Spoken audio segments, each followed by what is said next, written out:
Welcome to the Lions Share podcast, where we talk family, faith, football, finance, and fun. As always, I'm your host, Mitch Lyons, and this broadcast brought to you by Mitch Lyons Wealth, your best game plan to protect, grow, and win retirement.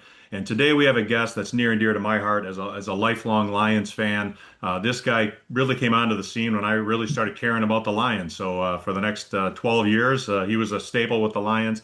I'd like to welcome to the show Eddie Murray, former kicker of the Detroit Lions and many other teams as well, but primarily the Detroit Lions. Eddie, welcome to the Lions Share. Thanks for having me, Mitch. Well, it's awesome having you, and I know just to tell the crew, the listeners, that we kind of met originally back in 1997. I Mhm. was in between Atlanta and Pittsburgh, or it might have been after my first year in Pittsburgh, I guess. Or no, it was leading up to my first year. And the Lions have a charity basketball team that plays around the state and into Ohio and stuff. And it was Bobby Ross's first year with the Lions, and I think they had some extra mini camps. So Rob Rubik, who runs the Lions charity basketball team, was scrambling to find people. So you got some old Lions and some current players, Mhm. current NFL players around the area. When I was one of those, so that's where we met. And I remember we barnstormed northern Michigan and Yeah. Ohio, I think, one of the days. But the thing that sticks out, and I didn't really remember it till yesterday when I was thinking about it. I don't know if you remember this, but we were playing down in Martin, and we were playing a team of teachers.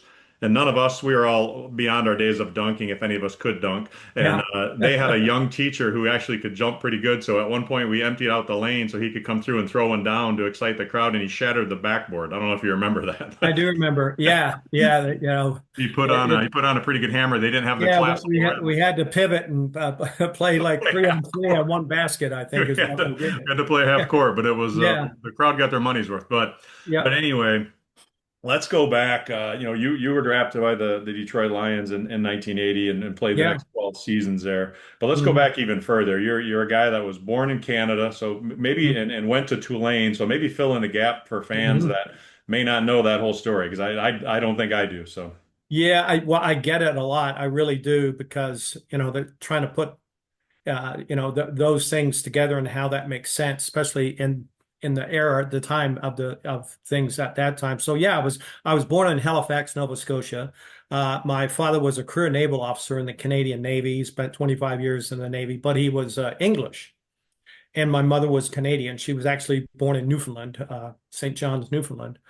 And I had an older brother and sister. And so when my father retired in 1960, I was just turning 5, and he moved the family to England. So we lived in Portsmouth, England, which is the naval and submarine base, and it was where D-Day was formed, was in Portsmouth, and from there. And so from 1960 to 70, I lived in England. So I grew up playing football over there, which was soccer. Of course, soccer, rugby, cricket was kind of like what I grew up from age of 5 till 15.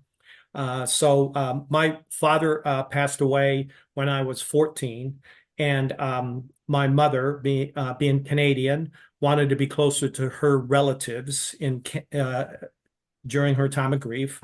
And my brother and sister were not living at home. They were 9 years difference between me. I was kind of like a big gap, the kind of the mistake of the family. I came along a little bit later, but my sister was living in Germany, married, and my brother was a teacher in London. And so my mother shipped me and her back to Canada to be with her family. And we moved to Victoria, British Columbia. So Halifax is the East Coast Naval Base of the Canadian Navy. Victoria is the West Coast Naval Base of the Canadian Navy. So most of that's where her families were. So 1970, I moved to Victoria, British Columbia. Started going through school and picking up different sports. So I played soccer and rugby on the teams that we had there, and some of the guys said, "Hey, you should try out for football." So they didn't have football like in schools, like when you grew up. The school was sponsoring it and stuff. We didn't have the money in our school systems at that time, especially back in that this was really the early 70s. yeah. And we had like outside companies sponsor us. We had like a league of 4 teams. It was just like not even pee wee, but I mean, it was just a pickup kind of a thing. We'd practice a couple of days a week, play, 4 or 5 games, and that was kind of it. So that's what I did. I played for the Sandwich Hornets, and I played slot back, the guy that's in motion a lot in the Yeah. Canadian Football League. Yeah. Yeah. And Enjoyed it. I like the physicality part of it. And of course, rugby had a lot to do with that too. I played so many years I even played rugby in college. I can't believe Tulane let me do that, but Yeah, right. they let me in the spring go play In rugby. trouble for playing basketball. Much less Yeah, I rugby. know. So, yeah. So anyway, I tried out and I enjoyed playing and because I always get this question. Okay, you're from Victoria, British Columbia in 1975. How do you get to Tulane University? Right. It's not like I'm right in their backyard, right? British Columbia, New I'm Orleans. Why 30 not? I'm 3,500 miles, let's say, away Yeah. from New Orleans. It's the biggest break of my life. So at the time, the coach of the team that I was on, he was moving on to another team to coach the Victoria Cougars. They were kind of like more of a beer league. Okay. You could play up to like 30. You're out there just beating your brains in. It's just a beer league thing. They're playing. And he said, "Hey, I got contacted by the British Columbia Lions that they're having a camp on the island and they're going to pick players and then they're going to have a camp in Vancouver at the BC Lions training facility to have a week-long full contact camp. And I think you should go to this camp." And I thought, well, what's going to come out of the camp? And he goes, well, apparently what they're doing, the league at that time, they were starting somewhat of a development, Yeah. Yeah. develop younger talent, kind of bring them around. And what they would do is each team had, I think they had the ability to pick three junior players to come to training camp to get the experience of being up against professional players and stuff like that. And it was a development a program that they had just started that year. And there's going to be also college coaches at this camp that the Lions are having in Vancouver. So at this point, I mean, you played slot back. You're already kicking at this point. You're already doing some Of kicking. course, that was natural, right? So Okay. because of So soccer and all rugby, along you were yeah, you were I kicking would kick the initially. converts and the field goals in Gotcha. rugby, and I had a strong leg, a hard shot when I played soccer and all All that right. kind of stuff. So I had the tools Yep. Yep. and the gifts that God gave me to be able to kick a ball. So I thought, okay, well, yeah, I'll give it a shot, see what happens. So I go to the camp on the island, and I get picked. So I'm now graduated from high school and I'm working. So I wasn't from a family of wealth. And I be honest with you, I had no motivation or desire to be a good student. I had every motivation to be as good at soccer, rugby, whatever thing I was sporting. I wanted to be the best I could when I played all these sports. And I did. I played tons, a lot of racket sports and field hockey, volleyball. I was on everything. So, but I did not put the same effort into the classes. So um, I remembered my soccer coach was really kind of like my mentor. I'm still very close to him now, Joe Beckers, back in Victoria, and he helped me get through at least graduate. And so I'm working, and I get chosen to go to this camp. I now have to take a week off of camp, a week off of work to go to this camp. And so a father of a friend of mine who owned the camp, I went and talked to him, and he goes, "Really, you got to take a week off of work?" And I was a forklift driver in a lumberyard, is what I was doing at the time. And he said, "What's going to happen?" And I said, "Well, I'm going to go to this camp, and I'm going to get a scholarship, you know." And he said, "Okay, go ahead and go." Well, my motivation was I wanted to go to the camp, and they had two-a-days. I went to one-a-days. I didn't go to the morning practice because I'm now seeing all my friends that went to college at University of British Columbia or Simon Fraser University over there that went to school to further their education. And I just went to basically party with them at night, and then I wouldn't go to morning practice. I would go to afternoon practice. Yeah. So long story short, at the end of the camp, they have a scrimmage, and there's like 70, 80 kids, and there's mom and dad and grandpa and uncle. And at halftime of this scrimmage, we didn't go to locker rooms. We just went to the sidelines. It's just, very, very low key kind of a All right. thing. And the head coach of the BC Lions at the time was a guy named Cal Murphy. And he comes up to me on the sidelines and he said, "Hey, are you the kid from Victoria that can kick?" And I said, yeah. And he said, I haven't seen you much this week. Do you mind kicking for me right now? Let's get a snapper and a holder. I'd like to During see you halftime, kick. I'd like to see you kick. little So, halftime tryout. yeah, exactly. So we do. We go like we normally do. We start at kicking extra points and snap Yep. and hold. And I'm kicking, moving to left hash, kicking. And as I'm kicking, the rest of the camp's kind of like horseshoeing around me and they're giving me the business. So Yeah. I get like all the way back to like 52 yards before I miss. And I did really well. I've not taken hardly any kicks all week. Yeah. And so he said, okay, great. Thanks, Ed. Let's get back. We finished the scrimmage. I'm showering, getting ready to jump on the bus to get on the ferry to take the ferry back to Victoria. And one of Coach Murphy's assistants came up to me and says, hey, Coach wants to talk to you in his office. So I go into his office and he said, Ed, that was, pretty impressive. Our staff just kind of met and rounded out the camp and got our thoughts. And every coach said, we can't believe what Ed Murray did at halftime. And we would like to invite you to training camp.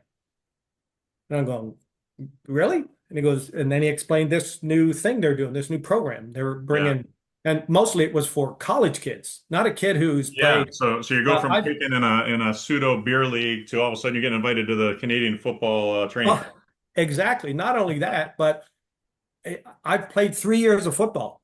That's Yeah. all I've done. I played 3 years. And I said, really? And he goes, yeah, what, we'll reach out to you. You're going to have to quote unquote like sign a contract. But what we do is we hold your contract.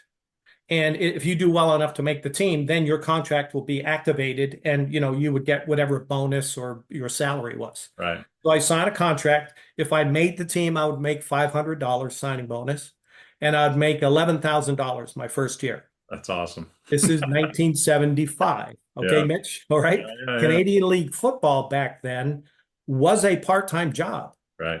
They worked. Those players who played actually professional Canadian fleet, they worked during the day and they'd go to practice like at 5 o'clock at night till like 7. It Yeah. was a part-time job. Right. And rosters were, I think like 38. I mean, so, a lot of two-way things, all that kind of stuff. So anyway, so I signed the contract. Now the sidebar to it, Mitch, is my mother at the time. She was like maybe 2.5, 3 months away from passing. She had cancer. Okay. And so I'm taking care of my mom and I'm working. And then this thing with the camp happened. And then this opportunity to go to training camp with the Lions in Penticton, British Columbia. I'm not sure if you've ever been there. It's like the Napa Valley of Canada. It's gorgeous. It's up in the Rocky Mountains, freshwater vineyard. It's gorgeous. Anyway, so I'm trying to train and kick and get ready for that and work and see my mom in the hospital and all that kind of stuff. So all this is all going on. And so I'm working and I come home one day and there's a message on my machine. Hi, Ed, this is Coach Willard Wells from Tulane University. Please give me a call back. So anything with university in it, I kind of got the chills. Okay. So I don't call him back. I don't. So for like a week, he's leaving messages. He happens to catch me on a Saturday that I'm not working. And he explains who he was, who Tulane was, and that he wanted to bring me in on a recruiting trip. Would I be interested? And I said, no. And he goes, I know your situation with the BC Lions. So take my number down. If things change there, give me a call. Mm-hmm. I don't write his number down, Mitch. Okay. I'll be honest with you. I don't write it down. And so now camp comes around. I have people helping me out with my mom. And so I'm now off and I'm in Penticton, British Columbia. Well, at that time, again, like I said, 38-man rosters, there were guys that were like just kickers or punters, but not many. A lot of them played other positions. So Coach Murphy said, Ed, can you be at camp and kick and punt? I wasn't a great punter, but I sufficed, Yeah. I acted like I knew what was going on. And so I'm playing slot back too. I got to preface, when I graduated from college, I was 160 pounds. I was like 145 pounds going up against men, Pros. pros. Yeah. I've had 3 years experience in a small league in Victoria, British Columbia. And as you could tell, it was overwhelming. Yeah. I'm, learning playbook, kicking, worrying about my mom, all of this kind of stuff. So I'm like a week into camp and I'm getting ready to go out for uh, special teams and early for practice.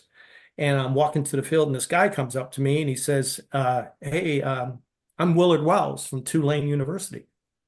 And I'm like, Rings a bell. what the heck is he doing here? Now, first of all, he told me about Tulane. He told me about New Orleans. I had no idea where New Orleans was.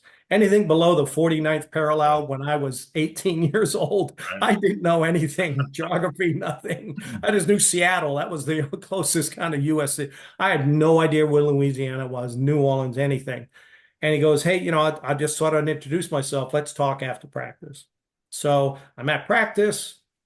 Um, that night, my mom kind of took a turn. So I'm worried about her. I'm not doing well. Practice, I didn't do well. I didn't kick well, everything. And it was like an epiphany came over me.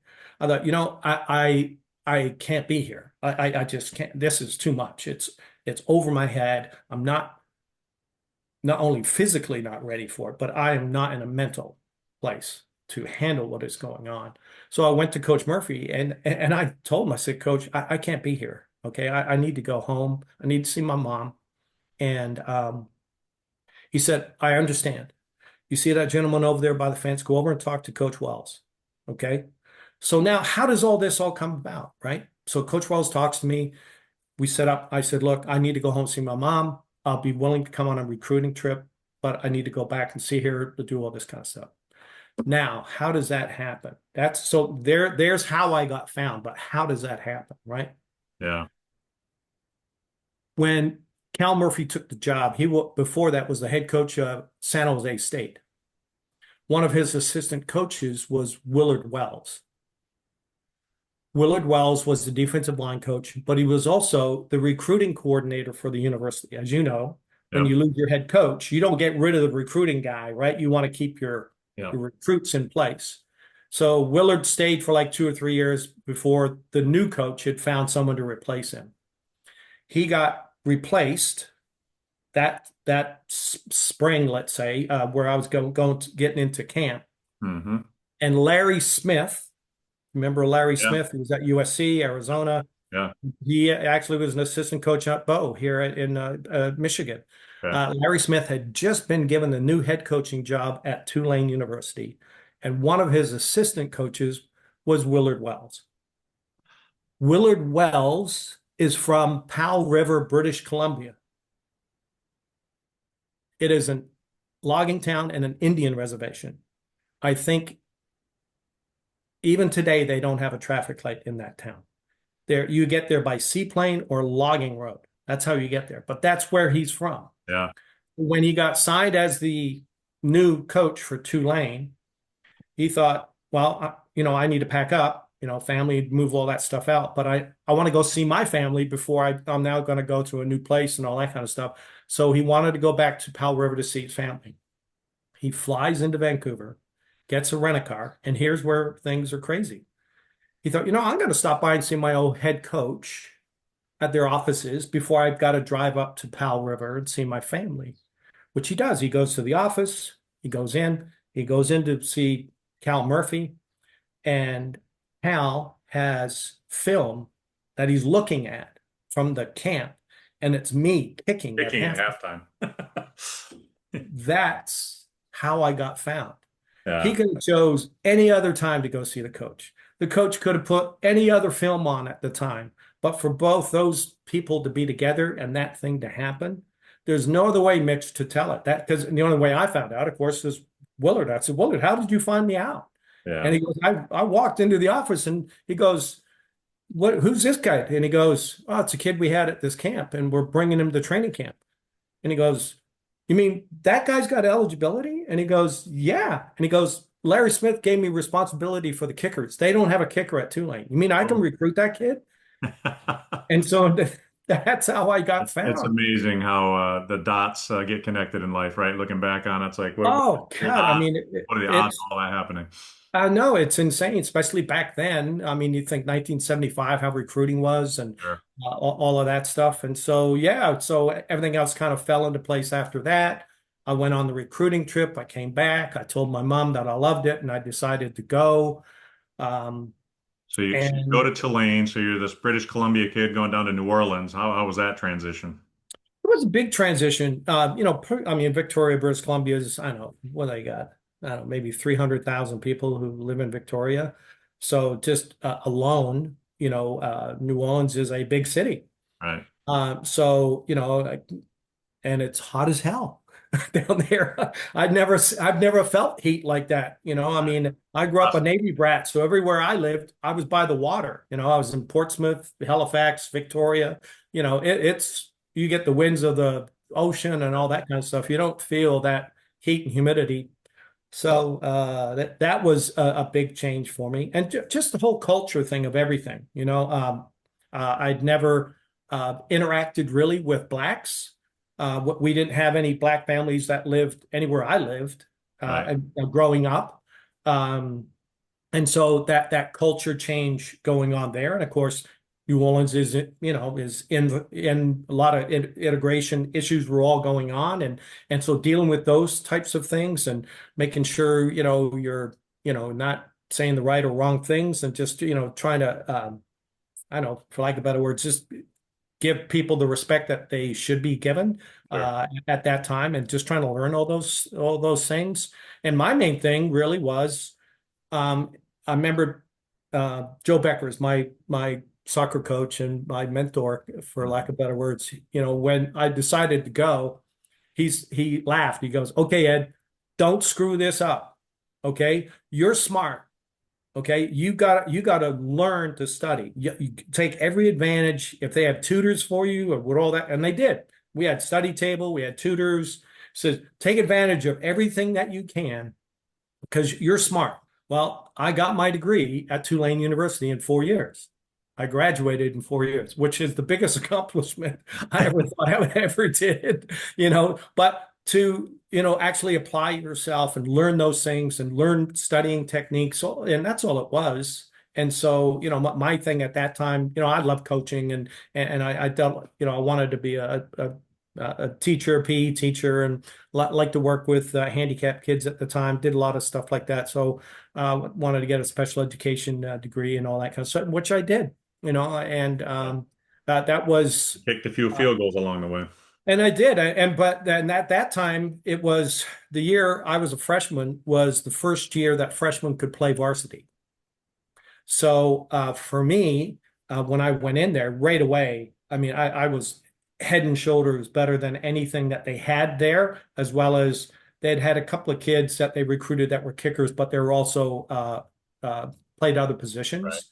And they ended up playing the other positions pretty quickly because just how well I did. I made a real Because big there's a new splash. sheriff in town. Yeah. So, I took advantage of these opportunities that I had and just applied myself as an athlete, which I never had a problem doing, working out and doing and kicking. My main thing that I had to learn because I love playing so many sports was I remembered when we went to camp and Coach Wiles was the kicking coach also, right? So he said, "All right, Ed, just go on over and work out here, stretch, do all this kind of stuff." And so I finished the session. I said, "Hey, can I go over the wideouts and go catch balls like I did when I was a slapback?" He goes, "Oh, no, no, no, no, no, no. You just go stand over there, okay? When kicking session starts mid practice, we're going to be doing this and that. Then get ready and all that kind No, of no stuff." scout team reps, nothing like Yeah, that. no, and I'm going, you mean you just want me to kick a football the whole time and you're gonna pay my education to do all this? I Well, was flabbergasted at that. yeah, there And as a tight end, trust me, and you know this because I'm sure guys, the kickers get the jeers all camp when you're out in that hot summer sun and the kickers are just kind of chilling on the side. You do your pre-practice, you do a little kicking at the beginning, maybe a little bit at the end, or you're yeah, sitting in the air-conditioned locker room playing cards while everybody else is out practicing because they don't want you doing anything else because they want to protect your leg and foot, right? So no scout team reps for kickers and punters. no, not at all. I mean, And that was an adjustment for me to, Yeah. to just have to have a mindset of just kind of working on one thing. And I got to give, God rest his soul, Coach Rawls has passed, but he at the time was someone who, because I was so raw, like I really didn't like have how kickers have, what they do with their steps and all that. I Right. didn't have anything like that. I used my soccer and rugby thing, which I would eye things up. I'd walk back and almost every kick I had a different approach, Yeah. And he goes, Ed, It let, wasn't let's scientific. start let's start taking film of you, okay? Because you're go and he was the one who planted the seed. My Ed, you need to come up with a routine. You need to come up with an approach of how you're going to do everything to help yourself. And hash marks are wider and all those kinds of things. Canadian Elite Sure. field is wider, and all those little minor adjustments. But it made me really work on my craft, Yeah. and that was something that I love the process. I know you love the process of working out and lifting and getting stronger and running routes and getting faster and all those things that you had a concern. And Right. my thing was, trying to be as accurate as I could and also have muscular endurance to not have soft tissue issues, all of the things that you have to think about your health and diet and all training program, all those things. Yeah. When you now say this is all you got to concentrate on, if you put the effort and time in, you can get a lot of good results. I mean, you had what 8, 9 years, I think it was in the Seven, league. 7 years. Yeah. 7, okay. Couple knees later. Yeah, well, I mean, but as you know, it's an elite group. The Yeah. the NFL are like special forces. Okay. So to play one game, let alone 1 year or 4 or 19, like I did, Yeah. it it's not that easy. I No. always joked about it. The easiest thing was to make the team. The hardest thing was to keep your job, No, no doubt about it. There's always right? somebody gunning, which we'll get to. But Yeah, you raise a good point, right? I mean, legendary special teams coach Frank Gans. I had him for 3 years in sure. Atlanta, and he talked all the time about this is the high performance industry, guys.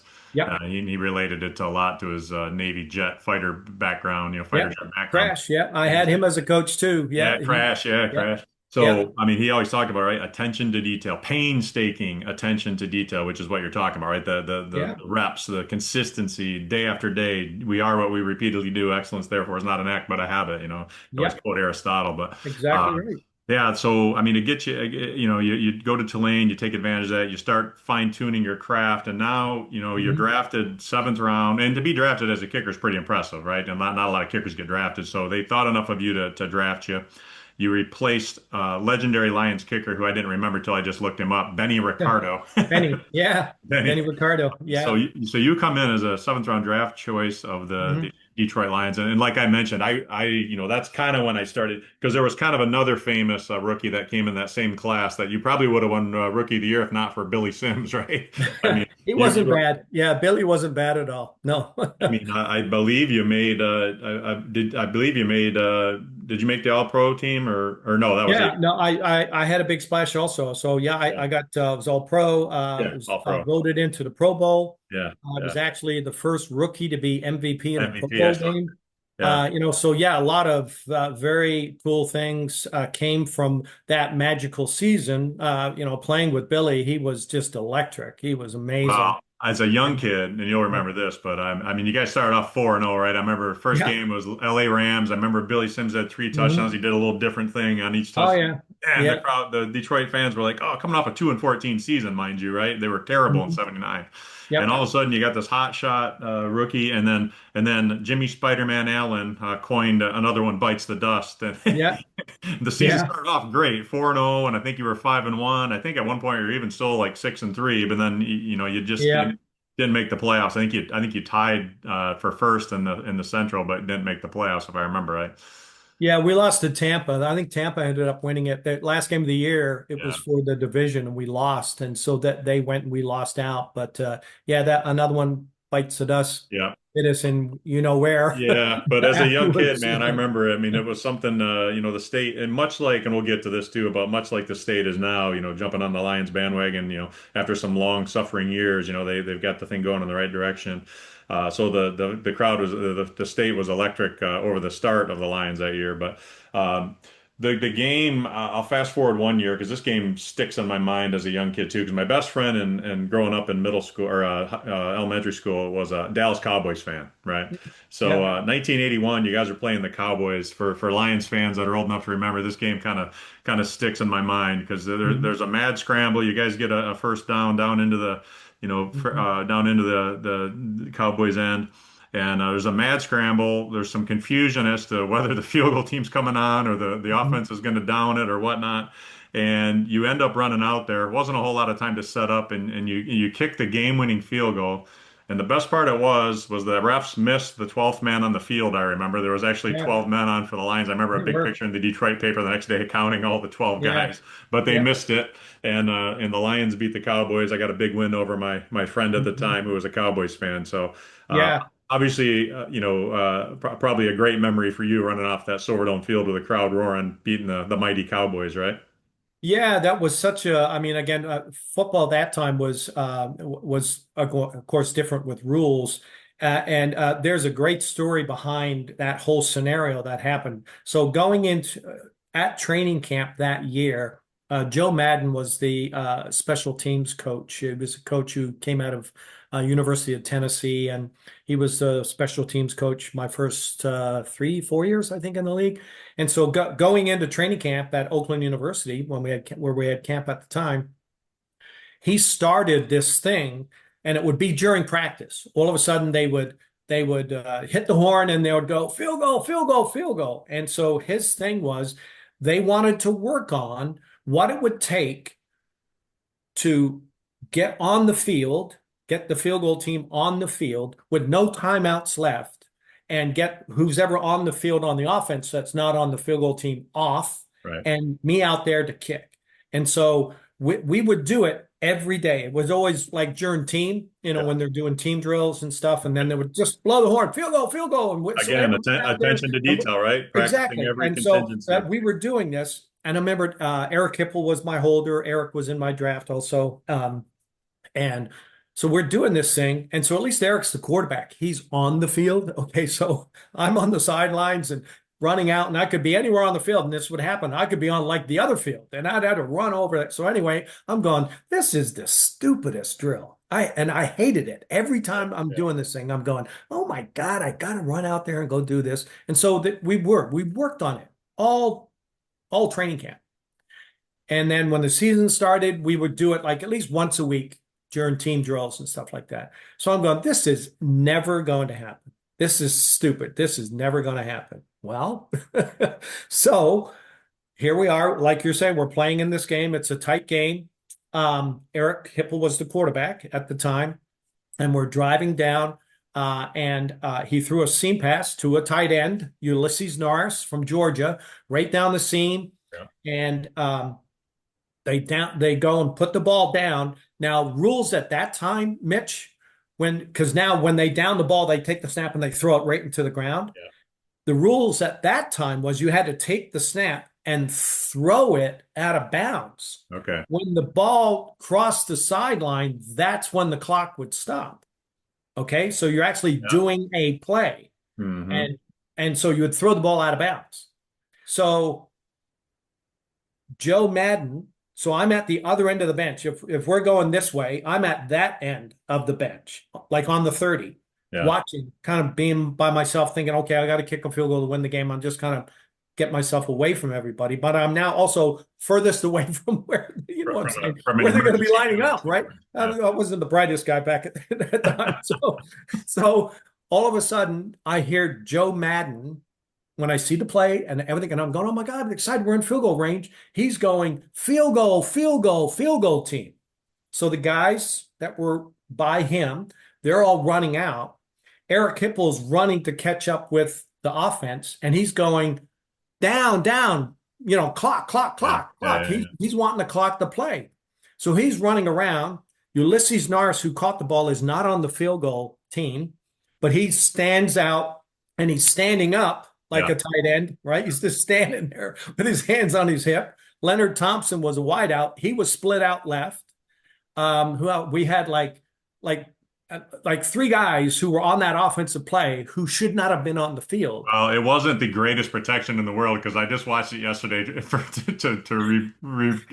get the memory back, and it damn Yeah, near got blocked coming off it the left did. too. No, I mean it You're did. right. The guy And coming from your right almost blocked it, but I know he came around the corner. And so Eric's like looking around, seeing there's some confusion because he sees the field goal guys coming on. So he's now yelling field goal, field goal, field goal to help the guys that are on the field.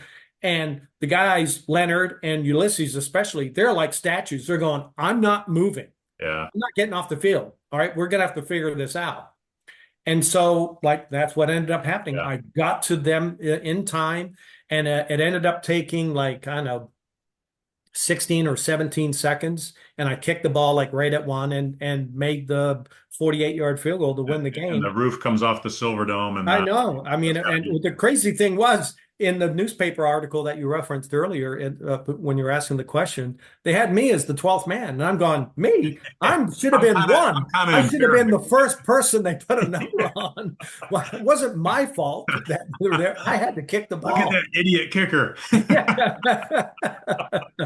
Yeah. Yeah. Well, So, that was certainly a highlight for me. And you know, I talked about it earlier with kickers. I always say the best job in the NFL is a punter that doesn't hold for kicks because a game never usually comes down to a game-winning punt, right? no, I mean, no. unless you're backed up and if you know if you're not taking a safety and you got to get one off, I mean, that's really the only time, right? But for a Yeah. kicker, it's all or nothing, right? And there's been obviously, you know, the highs and lows of kicking. And Mhm. that was certainly a high for you. I know a low for you. You know, it's a long time ago, but I'm sure it hurts just as bad as the '83 game against the Niners in the playoffs. And you Right. know, playoff. You know, the Lions make the playoffs, and you know, you guys are in the game. It comes down to a field goal to win it, and you push it right. I explain to people, I guess, you know, because again, it's all or nothing. It's not, you know, you can't play the middle game as an NFL kicker. It's you either make it and you're the hero, or you miss it and you're the GOAT. And I mean, mentally, just how do you prepare for that, and how do you handle that, Eddie? I mean, obviously that was I'm sure a gut-wrenching miss for you and your team, and you know, I'm sure there's you know, the feelings range widely from you know, euphoria when you make it to obviously when you miss one like that. Well, yeah. I mean, it's you know, the thing with football, I don't know if you've ever looked at it this way, but the one thing, whether you're in Pee Wee, high school, college, or pro football, the one thing you don't practice at full speed during the week is special teams. Like if you work on kickoff team and Yeah. you have like a scout kickoff return team, Yeah. you're not running down there like banshees to blow up the It, you know, the it's return a guy. Or dangerous if you're, play. You don't want to do it more or than you have you're, to. what is it, right? It's two-hand touch. Okay, Yeah. you got that guy. You got R2. You got our L3. You know what? Whatever you run down the field, you know, and you're not fast. You're not running down like you do in a game. So you know where I'm going with this, right? Right. So Right. the whole week, you never practice full speed. The only time you get full speed is during a game. Yeah. So you better get used to how things happen because guys are flopping at my feet when I'm kicking field goals and extra points. When I'm running down on kickoffs, I got to keep my head on a swivel because back in the 80s, we were targets, Yeah, for sure. especially if you were good, right? They wanted you to, you know, worry that you're gonna and That was before I concussion protocol came in. I had four concussions in the NFL and they were all on kickoff returns because Uh, I didn't keep my head on a swivel. yeah. It wasn't I bowed up and hit someone. It was Yeah. my head hitting the turf Right. after Right. being sideswiped by someone, you Yeah. know? So with that being said, that game was, and you know, I don't know if you played at the old Candlestick Oh yeah. Stadium. Okay, so it was not a nice stadium, No. especially in December, January when it's rainy and wet and it's a grass field. It was not the greatest. It was wet, it was soft, all that kind of stuff. And so going out in pregame, the direction that I kicked the field goal at the end of the game, there was a right to left wind. And so, you know, I've got to be like a little bit of a part-time weatherman. I got to Right. figure out, hey, how's the wind? Because what I would always do is when I'd go out in pregame warm-up, I would kick and go all the way back and do what I was going to do. And then we'd flip ends and we'd kick the other way. I would always go to the offensive coordinator and say, hey, just want to let you know, if we're going this way, I'm good from the 35-yard line. That's a 52-yard kick. I'm going that way. We got the wind at our back. You know, I'm good from the ball's on the 40. I'm good from 57, 58. And that's what I would always do. I would tell them. So going that way, the wind was pushing it to the left. Yeah. And so now here we go. We're beating the crap out of San Francisco the whole game. We just shot ourselves in the foot. I mean, Gary Danielson had 5 interceptions. Billy fumbled on the goal line going in. We had so many opportunities to just blow them out, but it came down to me having to kick a game-winning kick. And so I see the flag. It's going, the right. We're on the right hash. The right flag is going to the left, and I'm going, okay, I'm going to aim just a little outside because in pregame, it was moving Yeah. at least to the middle of the field. Yeah. And, I don't know, like if you play golf, if you hit a shot and you want the wind to really take it, but if you hit it on the button, it just keeps going straight and the wind doesn't help it. I hit that thing so pure. I hit it exactly where I aimed and it didn't move. The wind didn't bring it in. That's And I learned from that kick to never allow for always aim inside and if the wind blows it out, there's nothing you can do. Hey, I hit it where it would go through the uprights but and if the you hit it, wind blows it at out. least it's in. Exactly. And Yeah. so I learned from the kick. No one's going to be as critical of what I did than I am. I let the team down, but I've always taken the approach. I had a chance to win the game, but I didn't lose it.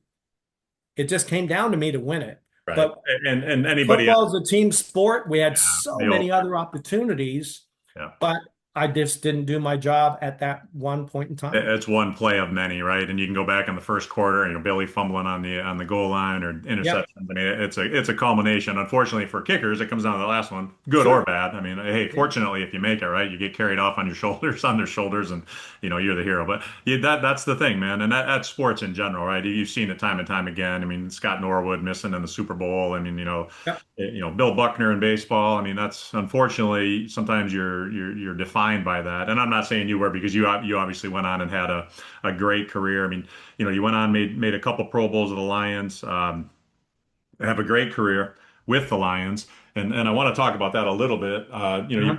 You played 12 years. I think, admittedly, your last couple of years, your stats weren't quite the same as what they had been. And then the Lions end up drafting Jason Hanson in the second round. Did you have any indication prior to them drafting that they were going to draft a kicker? I did not actually. I always had a good relationship with the player personnel people, the Joe Brashovsky, Kevin Colbert. Remember Yeah, Kevin? yeah, He was a Pittsburgh GM for a while. sure. So I remember talking to them. Hey, what's the draft look like? What are you guys looking at? Well, we're looking at this position, that position. And me being me, I'm going, hey, what are the kickers like out there? Is there anybody that kind of catches your eye? And I remembered both Joe and Kevin saying there's not a kicker out there worth drafting. Wow. And I'm going, oh, okay, that's fine. And so it's the day of the draft. I remembered I was at a Red Wings game. And in between the first and second period, went up to go to the bathroom. And I had a buddy of mine that I know. I see him like in a distance, and he kind of like big eye sees me, and he's going, hold, and he goes, oh my God, Ed, what are you going to do? And I'm going, what do you mean? What am I going to do?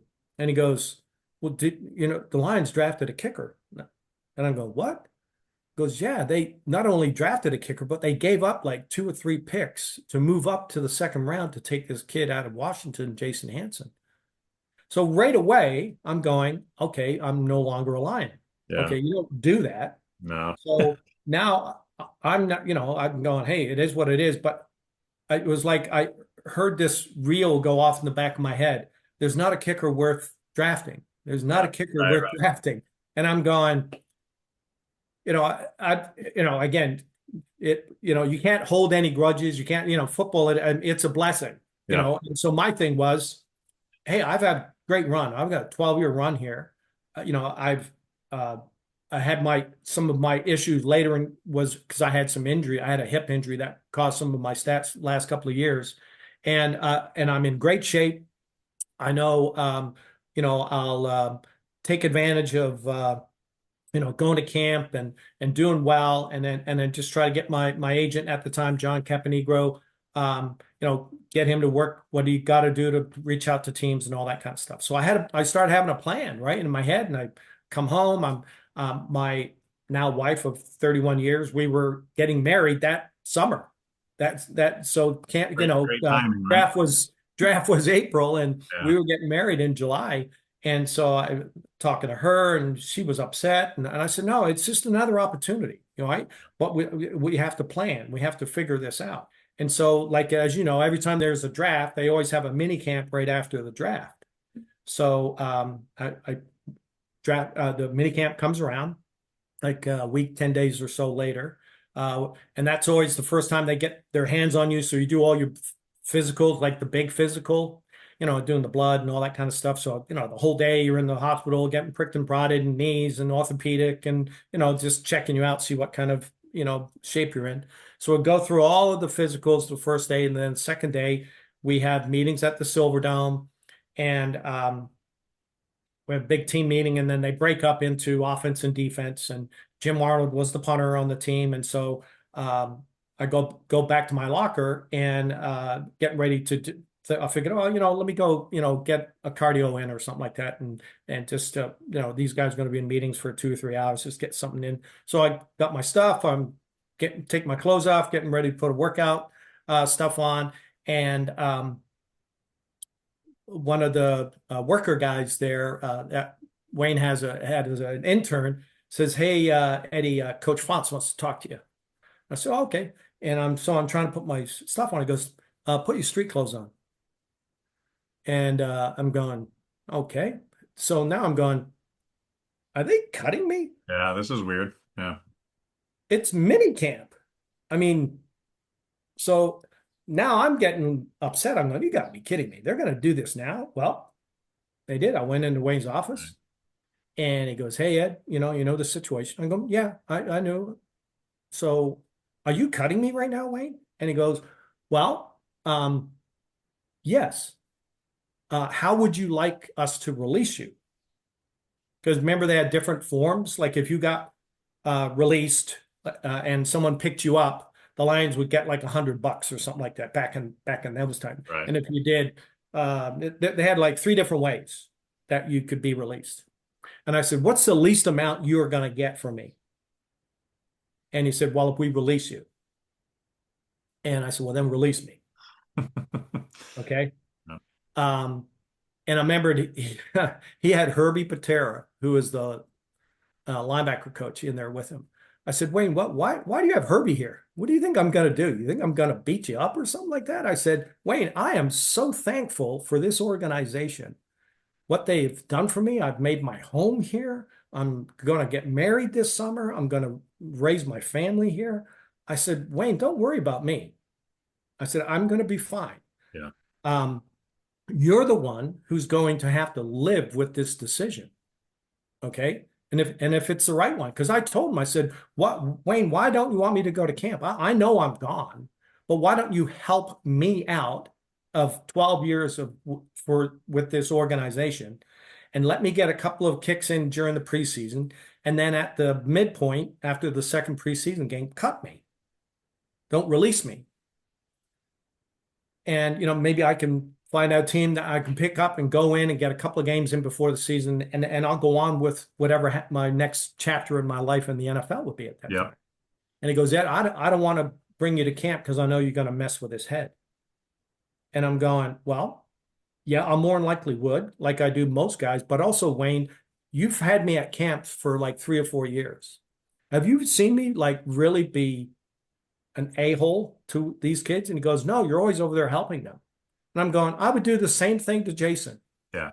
Because I know the situation. Right. I mean, they're not wasting. I would ask Jason, hey, I'm here to help you out. Yeah. Okay. Because the Lions are helping me out because they're giving me the opportunity to get some camp in, keep in shape, be relevant. Because as you know, if you're not at camp, you're off the radar. Yeah.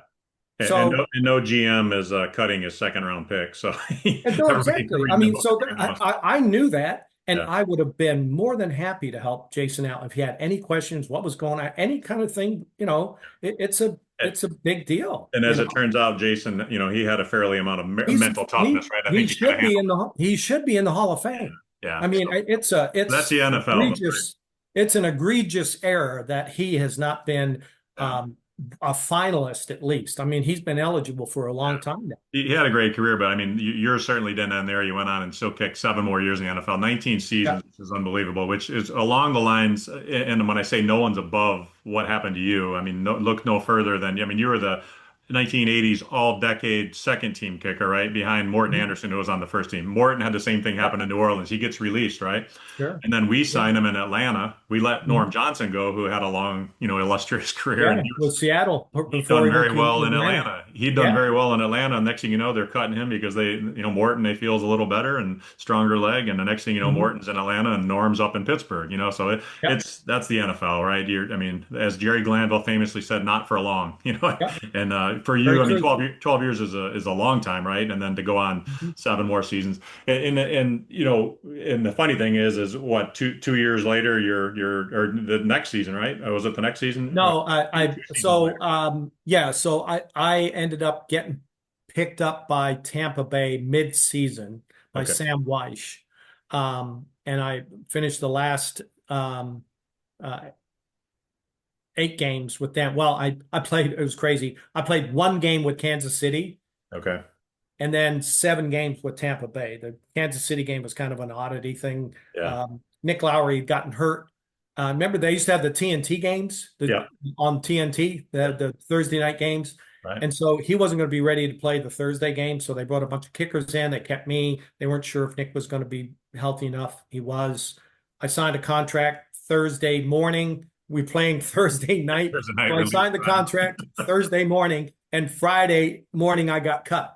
Did you at least It was, did you get a helmet out of the deal? Did you keep your well, helmet? no, I got a hat on the sidelines anyway. But in the game, we're playing Pittsburgh of all things. We played Pittsburgh, which is a rival game, and Marty Schottenheimer was the head coach. Sure. And I'm thinking, hey, great, this is Kansas City, Pittsburgh rivalry, big game where be a lot of points. We lost 35-3, but I kicked a 52-yard field goal in the game, and then the following week, I got picked up by Tampa, and the rest of Just the enough to seven pique games. their interest, right? Yeah, enough with Sam. I love Sam. Well, He was a great yeah, coach. I've heard good things about him. My coach in Pittsburgh was Mike Malarkey, who did Mm.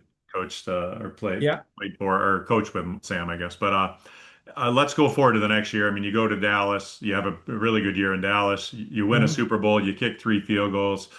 14 years in the league, and you win your first Super Bowl title.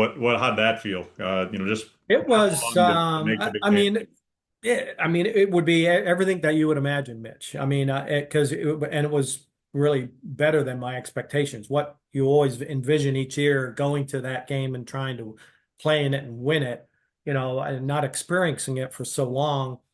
Um, it's Jimmy was. I love Jimmy. I know why he was a psychology major at Arkansas because he could play the mind games with coaches and media and motivation of players and all of that kind of stuff. And I remembered when that was the year. So now that they play Super Bowls and there's 2 weeks, right? So Yeah, you play right. the NFC Championship game and then 2 weeks later. That year, the next week we played the Super Bowl.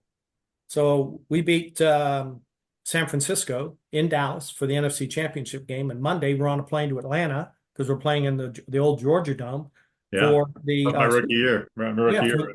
for the Super Bowl. So we had 2 itineraries going into the NFC Championship game. So we had the itinerary going for the game, but then we also had an itinerary. All right, if we win, now this itinerary goes into place. So you guys have to have everything ready to go: suitcases, packing, tickets for the Super Bowl, how many you get, where you pick them up. You're going to have all this, That's everything a all lot. had to be That's a done. lot of A stuff to pack lot of into a week. organizing right away. You got to Yeah, click right into the next itinerary, and the Cowboys were very good at those details. yeah. And so here I am, newly married because I had gotten married, and trying to deal with family and who's coming and all this kind of stuff. So we fly into Atlanta. We land, just around 5, 6, like most times when you go on a road trip. Then they have a team dinner. We had a team dinner, and then we had our very first meeting, and I remember Jimmy got up. He started talking about, hey, look, we're coming off winning the Super Bowl the year before. Okay, having a great game. We now have an opportunity to go back to back, all of this kind of stuff. And, Troy, you're one of the leaders, and Emmett and Michael and Ken Norton and Leon Lett and Russell Maryland and Charles Haley. You guys are, you've worked hard to get yourselves all back here. He said, but you see Eddie Murray over there? This is his 14th year in the league. I want you guys to win the game for him. You guys done it. And I remember sitting there. I've got him now. I got chills. Yeah. And he focused on me, but then he also picked some other guys that were free agents or Right. younger rookies, or but just free agent guys that they had picked up. Matt Vanderbeek was another guy. Michigan Stater. Yeah, another state guy. Matt and I are good buddies even today. We still stay close. And he picked Matt and me, and I forget who it was. There was like three, maybe four, but I remember 2 or 3 of us. And he goes, look, guys, we got to win the game for them, because it took them this long to get here, like Eddie did, but we may never get the chance again to come back. So let's make it memorable. Well, that team could have ran through the wall after what Jimmy just went through with that speech. And it was, it was magical. It really was. It just, it was so, I enjoyed playing 19 years of football, but that whole year was different, because I got signed after the second week. So they were going through some changes, the Cowboys. So Emmett was holding out because they just won the Super Bowl. He wanted a new contract, so he didn't go to camp, didn't sign. I think they started 0-2, right? Yeah, and they started 0-2. So they all of a sudden lost to the Redskins at RFK away. The first home game was against Buffalo, okay, who they had beaten.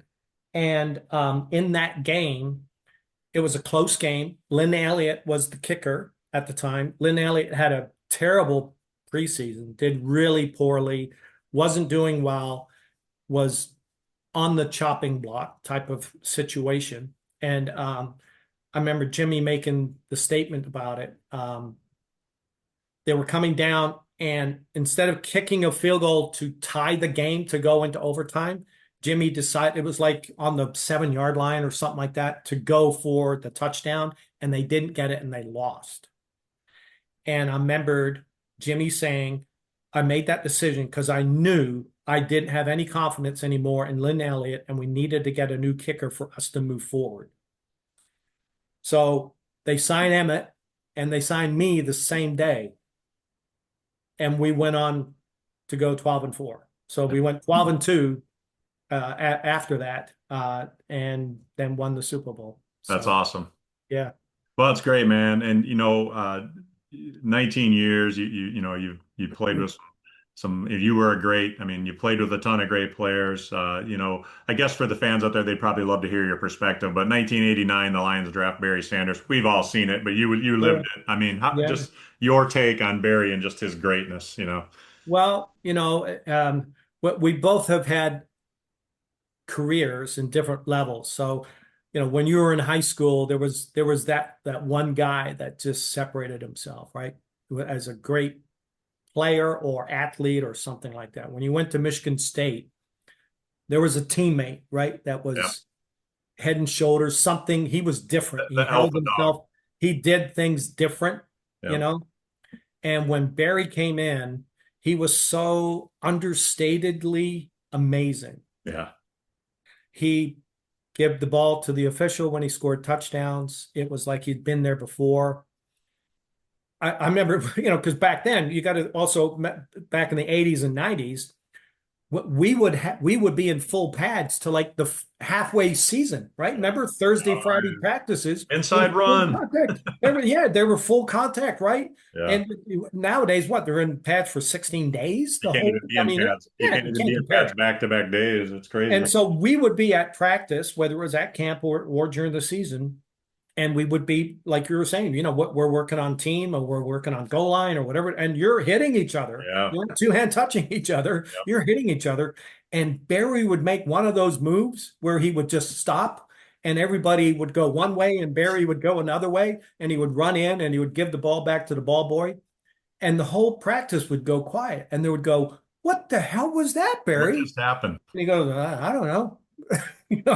It was so natural for Well, him. I would have loved to have been on his team and watched it daily. I had the misfortune of having to watch it from the other sideline a few games.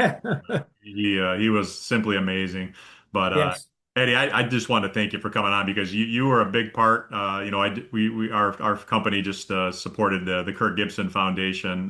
Gibby Mhm. was a hero of mine growing up, and you Yep. certainly were a fabric of my childhood as well during those '80s Lions teams. So it's awesome to have you on. We appreciate you taking the time and sharing stories. And I learned a lot about your journey, which is cool. But I think it You just did. highlights that, God has a plan for everybody. And, you're talking Mhm. about how the dots connected for you to get to Tulane and it's amazing. So, I want to thank you for sharing your story.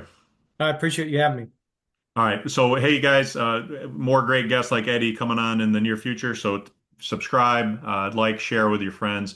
And Eddie, again, thank you. And we'll see you next time on the You Lions got it. Share, brought to you by MitchLionsWealth.com. This is his 14th year in the league. I want you guys to win the game for him. That's You cool. guys done it. And I remember sitting there. I've got him now. I got chills. Yeah. And he focused on me, but then he also picked some other guys that were free agents or Right. younger rookies or but just free agent guys that they had picked up. Matt Vanderbeek was another guy Yeah. they Michigan picked up. Stater played at Yeah, Michigan another State. state guy. Matt and I are good buddies even today. We still stay close. And he picked Matt and me, and I forget who it was. There was like three, maybe four, but I remember two or three of us. And he goes, "Look, guys, we got to win the game for them because it took them this long to get here, like Eddie did, but we may never get the chance again to come back. So Yeah. let's make it memorable." Well, that team could have ran through the wall after what Jimmy just went through with that Right. speech.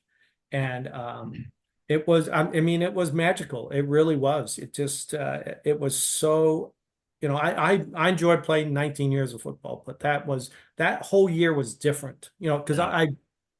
I got signed after the second week. So they were going through some changes, the Cowboys. So Emmett was holding out because they just won the Super Bowl. He wanted a new contract. So he didn't go to camp, Hmm. didn't sign, I think they and started 0-2, right? yeah, Yeah. and I they remember that. they started on too. So they All of a sudden, Emmett got signed. lost to the Redskins at RFK away. The first home game was against Buffalo, okay, who they had beaten.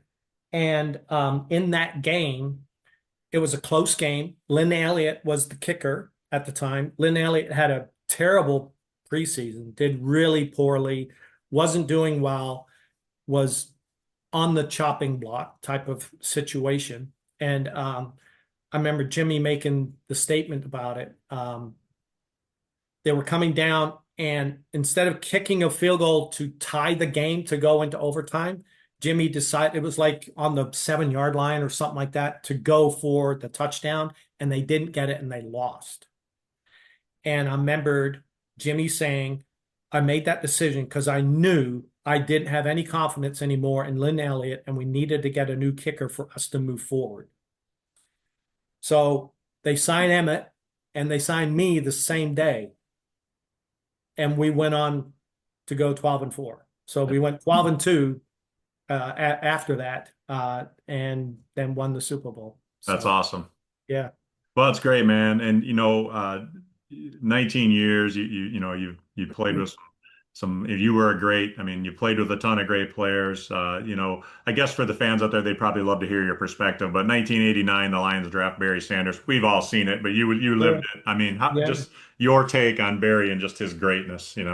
Well, we both have had careers in different levels. So, when you were in high school, there was that one guy that just separated himself, right? As a great player or athlete or something like that. When you went to Michigan State, there was a teammate, right? That Yeah, was head and shoulders, something. He was different. He the held alpha dog. himself. He did things different, you Yeah, know? And when Barry came in, he was so understatedly amazing. yeah. He gave the ball to the official when he scored touchdowns. It was like he'd been there before. I remember, because back then you got to also back in the 80s and 90s, we would be in full pads to like the halfway season, right? Remember Thursday, Oh, Friday practices were inside full run. contact. They were full contact, right? Yeah. And nowadays, what they're in pads for 16 days. You The can't whole, even be I in mean, pads. You yeah, can't you even can't be in pads compare. back-to-back days. It's crazy. And so we would be at practice, whether it was at camp or during the season, and we would be like you were saying, what we're working on team or we're working on goal line or whatever, and you're hitting each other. Yeah. You're not two-hand touching each other. Yep. You're hitting each other. And Barry would make one of those moves where he would just stop and everybody would go one way and Barry would go another way and he would run in and he would give the ball back to the ball boy. And the whole practice would go quiet and they would go, "What the hell was that, What Barry?" just happened? And he goes, "I don't know." It was so natural for Well, him. I would have loved to have been on his team and watched it daily. I had the misfortune of having to watch it from the other sideline a few games. He was simply amazing. But Yes. Eddie, I just want to thank you for coming on because you were a big part. Our company just supported the Kirk Gibson Foundation. Gibby Mhm. was a hero of mine growing up, and you Yep. certainly were a fabric of my childhood as well during those '80s Lions teams. So it's awesome to have you on. We appreciate you taking the time and sharing stories. And I learned a lot about your journey, which is cool. But I think it just Appreciate it. highlights that, God has a plan for everybody. And, you talking Mhm. about how the dots connected for you to get to Tulane and it's amazing. So, I want to thank you for sharing your story. I appreciate you having me. All right. So, hey guys, more great guests like Eddie coming on in the near future. So subscribe, like, share with your friends. And Eddie, again, thank you. And we'll see you next time on The You Lion's got it. Share, brought to you by MitchLionsWealth.com.